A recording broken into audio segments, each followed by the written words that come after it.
Are you curious about the Rosary, like how do you pray it and why would you pray it?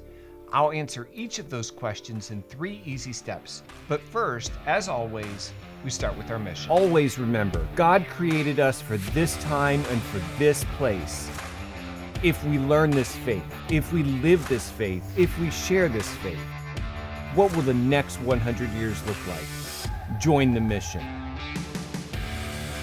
The Rosary is my favorite prayer. I pray it every day, and I encourage everyone to do the same. But if you don't know how, it can be a little overwhelming at first. So in this video, I will go over 3 steps to praying the Rosary. And if you like this video, be sure to subscribe so you won't miss the next one. So our first step is, well, how do you use the beads? The purpose of the beads is simple. It just helps you keep your place while you're praying. That way you can focus your attention on God and not on the method of the prayer. When the method of the prayer gets in the way of the prayer, that's not good. So you can think of the Rosary not as the beads, but as the prayer that we're offering. We just use the beads to keep our place. The Rosary is made up of different sections, and we call these sections decades because, well, they're made up of 10 beads or prayers, and they all follow the same pattern. So once you learn that pattern, then you'll essentially know the whole Rosary. They each start with the Lord's Prayer or the Our Father, which is prayed on this bead, and then Hail Marys, which are prayed on these beads. Then they end with the Glory Be, which is prayed on this bead, and then the pattern continues. Our Father, Hail Marys, and Glory Be. Our Father, Hail Marys, and Glory Be.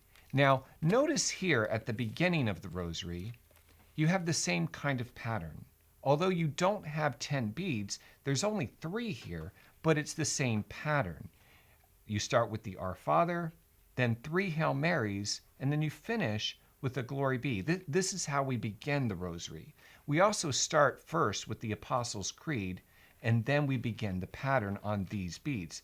And on these 3 beads, we're specifically praying for the virtues of faith, hope, and charity. Then we move through each of the decades following that same pattern. Our Fathers, Hail Marys, and then closing with a Glory Be. When we get to the last decade and we finish, we close the whole Rosary with the prayer called the Hail Holy Queen. If the beginning and the end confuse you, don't worry. Just remember that pattern, the Our Father, the Hail Marys, and the Glory Be. We'll just be starting the whole series with the Apostles' Creed and then ending it with the Hail Holy Queen. Pardon me for interrupting. This is just a quick reminder that God created you and me for this time and for these challenges, and the way that we respond now will determine the next 100 years. So be sure to subscribe to this channel, and together we will learn this faith, we will live this faith, and we will share this faith. Join the mission. Now, before I move on to step 2, I'm anticipating 2 questions I might get in the comments. First, what if I don't know those prayers? Well, you should be able to find them online, or you might find a pamphlet like this in the back of your church. For those of you who are ambitious, you can even get some that have the prayers in Latin. The second question I think I'll get, many Protestants will challenge Catholics about praying the Rosary because Matthew chapter 6, verse 7 says, when you pray, use not vain repetition. And yes, the Rosary does use repetition, but it does not use vain repetition since the prayers of the Rosary are taken directly from Scripture. Someone who makes that claim would consequently be claiming that the words of Scripture are vain. Also, since in the Rosary we repeat the most holy name of our blessed Lord, someone who makes that claim also would consequently be claiming that the most holy name of God is somehow vain. And I don't think they mean that, but perhaps they never thought about it that way. But there is a difference between repetition and vain repetition, and this is a very important and overlooked aspect of Christian prayer and Christian spirituality. Humans repeat things over and over again so we can get good at them. For example, I can't play the violin, and maybe you can't play the violin either. But if we begin practicing the violin every day, pretty soon we will be able to play the violin because we have habituated the activity to ourselves. This is why Catholic devotions use repetition, because we are habituating Christian doctrine and Christian virtue to our daily lives. This is why many Christian devotions are also called disciplines, which brings us to step 2 of how to pray the Rosary, which is why are we praying these prayers on these beads to begin with? This is a very important point that I think too often gets overlooked. But I think it's really important that we understand why we are doing this. Now, throughout history, there have been many versions of the Rosary. It grew out of the Jewish devotion of praying the 150 Psalms daily, which still continues to this day in the Church's Liturgy of the Hours. Now, people who did not have copies of the Scriptures would instead pray 150 Our Fathers.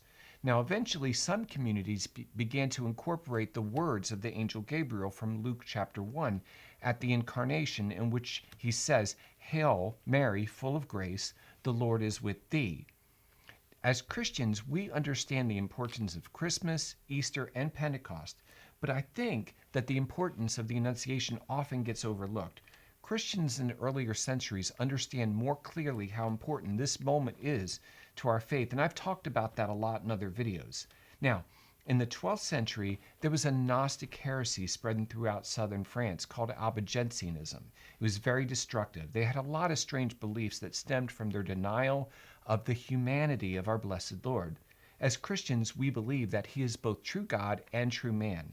Their denial of this belief ultimately led to the denial of the goodness of the material human body. So they refused to eat, to get married, to have children, and eventually this led to ritual suicides. St. Dominic went on a preaching mission to bring these people back to the Christian faith, and initially it did not go very well. He had a lot of trouble and a lot of heartaches reaching these people. So he retreated into the forest to pray for God's help, and after 3 days, Our Lady appeared to him and told him to preach her Psalter. She gave him what we now know as the mysteries of the Rosary. So each of these decades would now be associated with a particular mystery from the life of Christ. Now, you can find these mysteries in these pamphlets here. And I recommend that you also read these stories in the Bible and read these scriptures over and over again, because this is important. These mysteries aren't just a collection of stories from the life of Christ. They each pertain specifically to the reality that Christ is both true God and true man, specifically to what the Albigensians were denying. So the vocal words of these prayers would now habituate the doctrines which we believe about our blessed Lord. So St. Dominic prayed these prayers and then preached these doctrines. Today, we find many of these same errors today that the Albigensians were making 800 years ago in our time, in our culture, in the media and TV and Netflix. Praying these prayers and meditating on these mysteries will habituate us to the life of Christ, like practicing the violin each day will habituate us to the violin. Which brings us to our third step, Christian prayer.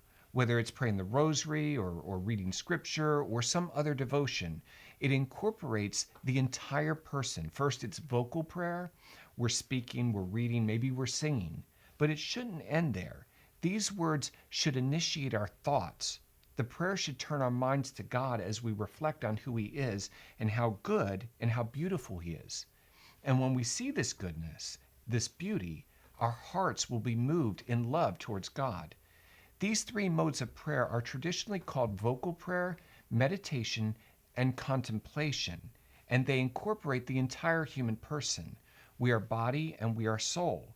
When we pray vocally, when we kneel, when we hold the beads, or when we look upon art, we are praying with our bodies, and what we see, what we hear, what we feel with our senses becomes what we know with our minds. As we reflect, we meditate upon the truth of God, of who God is, and then the goodness of this truth draws our hearts to God. So we pray with our bodies, with our minds, and with our hearts. Think of all of the scriptures which say things like, "You shall love the Lord with all your mind, with all your heart, and with all of your strength." And we can see each of those aspects present in the prayer of the Rosary as we pray the Our Fathers, the Hail Marys, and the Glory Bees, all while reflecting upon the mysteries of Christ's life. And if we are faithful to this prayer, just like if we were practicing the violin each and every day, we will learn to live like Christ and we will advance in the spiritual life. Now, if you are struggling to grow in your spiritual life besides the Rosary, what other things can you do? That's a question I answer in this video. Click here to watch this video, and I will see you over there. Your prayer life is almost non-existent. You're struggling with the same sins over and over again, and your spiritual growth is completely stagnant. And to top it off, you cannot find a good spiritual director anywhere. Is there anything that you can practically do to help